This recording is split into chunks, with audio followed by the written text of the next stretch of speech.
It started subtly. A whisper here, a vision there. I was a child and I didn't understand. My gift, a connection to the other side, revealed itself slowly. It wasn't a choice, it was a part of me as much as my own heartbeat. But this gift was also a burden. The veil between this world and the next was thin for me. Sometimes it felt like it was gone altogether. I saw things others didn't. I felt things others couldn't. Fear was my constant companion. How could I explain the inexplicable? How could I share what terrified me the most? I kept my secret, locked away in the deepest part of myself. The blackout started in my youth. One moment I was present, the next gone. My consciousness would slip, the world fading to black. I'd wake up disoriented, unsure of how much time had passed. These weren't ordinary blackouts. I was somewhere else, somewhere between here and the hereafter. I'd see shadows, hear whispers, faces, both familiar and unknown, would float past. It was terrifying, this feeling of being untethered, adrift in a sea of spirits. I was lost in a place where the living weren't meant to tread. And then, just as quickly, I'd be back. The whispers followed me. They were always there, in the back of my mind, a constant murmur of voices from beyond. Sometimes they were clear messages from loved ones who had passed. Other times they were confusing, fragmented thoughts and images. I learned to listen, to decipher their meaning. It was the only way to navigate the constant barrage of energy that flowed through me. It was exhausting living this way, always aware, always connected. Sleep offered little respite, for the whispers followed me into my dreams. The hospital room was cold, sterile. The smell of antiseptic stung my nostrils. I was no stranger to hospitals. Surgeries had become a recurring theme in my life. Each time I went under the knife, I felt myself drawn closer to that other realm. The anesthesia, meant to dull the pain, only seemed to amplify my connection to the spirit world.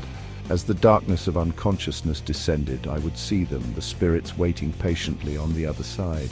They didn't frighten me, they felt like old friends. Section 5, Drugs, Escape and Torment.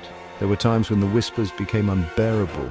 The constant presence of the spirit world, the weight of their emotions, it was all too much. I sought solace in places I shouldn't have.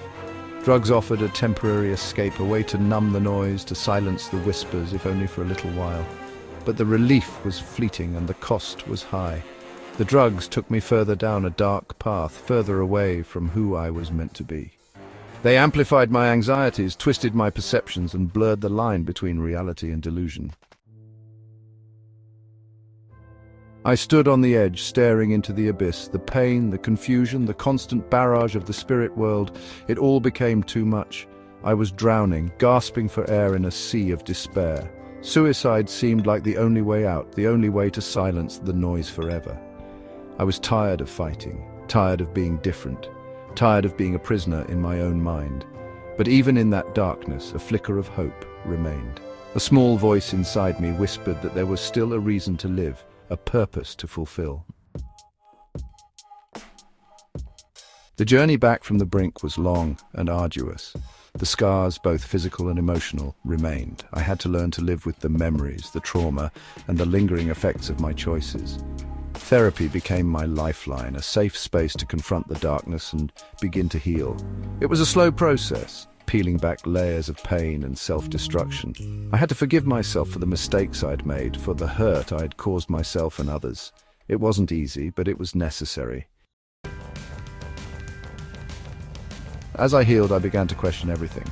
If our lives are shaped by our experiences, by the choices we make, then what does it mean when those choices are made under duress, under the influence of trauma and despair? Was my life a forgery, a product of circumstances beyond my control? Had I been living a lie, a carefully constructed narrative designed to mask the pain beneath the surface? These questions haunted me. They forced me to confront the nature of identity and free will. If our lives are not entirely our own, then who are we? Despite the darkness, a glimmer of hope emerged. I realized that even though my life had been marked by pain and struggle, it had also been touched by moments of grace and beauty. I had survived. I had found my voice. I had learned to navigate the spirit world, to use my gift to help others connect with loved ones who had passed. Life, I realized, is not a straight line. It is a tapestry of light and shadow, of joy and sorrow, and it is in embracing the totality of our experiences that we truly find ourselves.